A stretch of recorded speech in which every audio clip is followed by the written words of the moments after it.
What happens when you combine zombies and cosplay?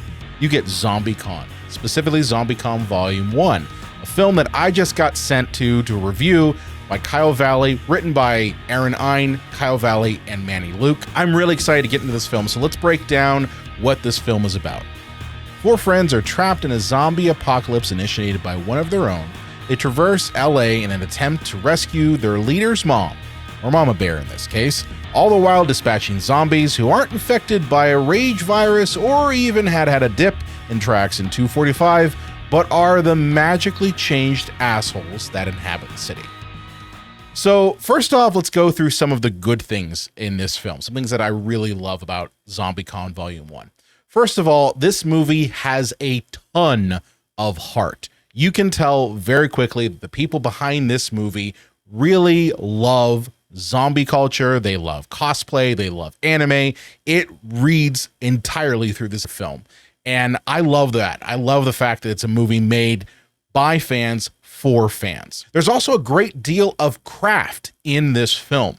From the cinematography to the blood and special effects to the makeup effects, you can tell that there was a lot of time spent on this film. I believe Kyle had told me when he sent me an email about this film that it took around 10 years to make this film. So in that 10 years, there obviously was a lot of attention to detail in trying to make this movie as good as it possibly could. The actors in the film do have a lot of chemistry. You can tell that they're probably friends in real life.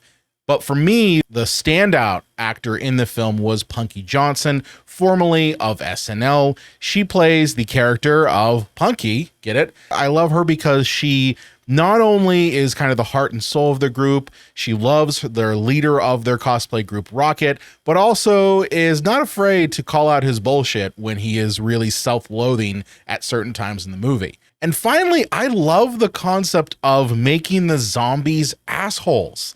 Okay, now I'll be selfish in this here, okay? I think a lot of us who maybe grew up different or grew up being bullied or we're just not, normal, quote unquote, or into like geeky stuff, we've dealt with people who were assholes. We dealt with bullies. So it's kind of nice that, maybe the filmmaker and the writers obviously may have dealt with a little bit of that, and they wove it into the film to make it something unique and something special. I'm liking the fact that it's not necessarily a virus or some other thing that causes a zombie apocalypse. It's simply the fact that one character is tired of dealing with assholes and wishes that there was a way that those assholes could be killed in the quote-unquote a zombie apocalypse. All right, so let's look at some of the things I didn't like in ZombieCon Volume 1. First off, and this is a big thing for me, the sound mix in this film was not good at all. I don't know if it was just the copy that I had, but the sound mix here was really bad. There were times where I was literally riding the remote control between the dialogue being really, really quiet and then the sound effects being so loud that it actually caused me to turn the volume down almost immediately. So sound mix in this was really inconsistent and really kind of distracting from the actual story because you're obviously paying more attention to, how loud is the movie going to get. So that was definitely an issue. The other thing is that I think this movie misses a very good opportunity to not take itself so seriously. I think that the movie really tries to drive home a lot of the characters lamenting of dealing with these assholes and being different. And I respect that they try to do a very deep, almost little bit of a drama type of film. But I think when you have a movie about zombie and cosplayers, that it breeds kind of a more tongue-in-cheek comedic type of zombie film. There's a reason why movies like Shaun of the Dead kind of stick around, is because they don't just, dive headfirst into serious drama. They make it lighter by really diving into the comedy. I think that if the filmmakers had actually focused more on the comedy, I think this would be a much stronger film than what we have. And you could still have the dramatic points, but obviously when you have more of a comedic zombie film, it just opens plenty of opportunities in ways that you can move the story around and touch on those dramatic points to kind of break up some of the comedy. Another issue I had was that obviously the characters in the film definitely have a lot of chemistry. You can tell that the people in the core 4 group are friends in real life, and I love that. But the acting itself was not exactly up to snuff, in my opinion. It felt a little wooden at times. I honestly think that that could have been remedied just by maybe not taking the film so seriously. It's a thing where if you are doing a dramatic film, acting becomes more and more important because that is what's going to help drive the story. So if they had leaned more into making it more comedic, it would have hidden maybe some of these deficiencies in the acting itself. I felt that there were also aspects of the film that really lacked explanation. Like, obviously we know why assholes are turning into zombies, but a lot of these magical elements within the film, especially when it comes to the salt lamp that Claire has, and even some of the more extreme magical stuff dealing with like superpowers towards the back half of the film, really are not explained. And I felt that to be extremely distracting from the narrative.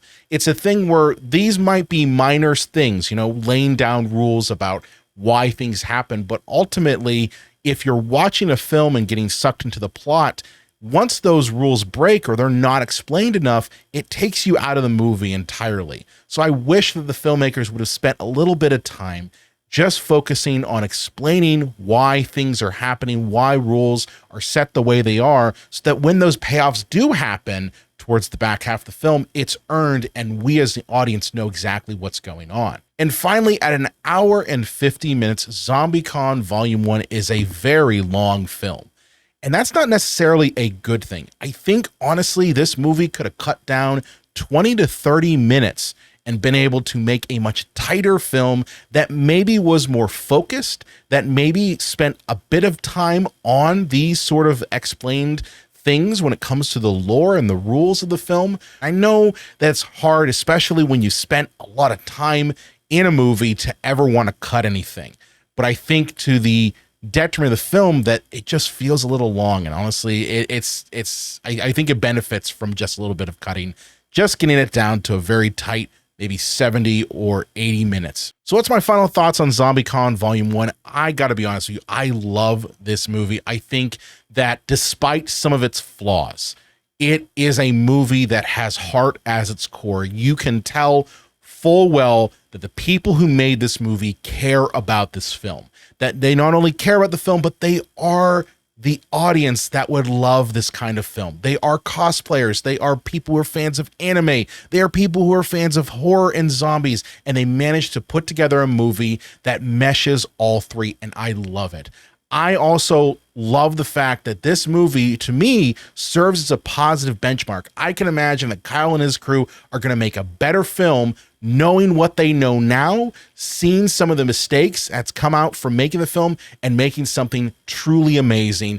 I look forward to seeing what they end up creating next, especially if it's ZombieCon Volume 2. ZombieCon Volume 1 is available to rent and stream on Apple, Amazon, and Fandango at home. I definitely suggest checking it out. It's a good watch if you're in the mood for zombies. And thank you again to Kyle and his crew for sending the screener around. Definitely check them out. Now, if you're in the mood for more movie things, do me a favor and, of course, follow our podcast. You can go to cinemapsychoshow.com/follow. And you can follow us on your favorite podcast app of choice. And, of course, if you're watching us here on YouTube, hey, do me a favor and hit the subscribe button, hit the like button, and hit that bell. And with that said, we'll see you next time.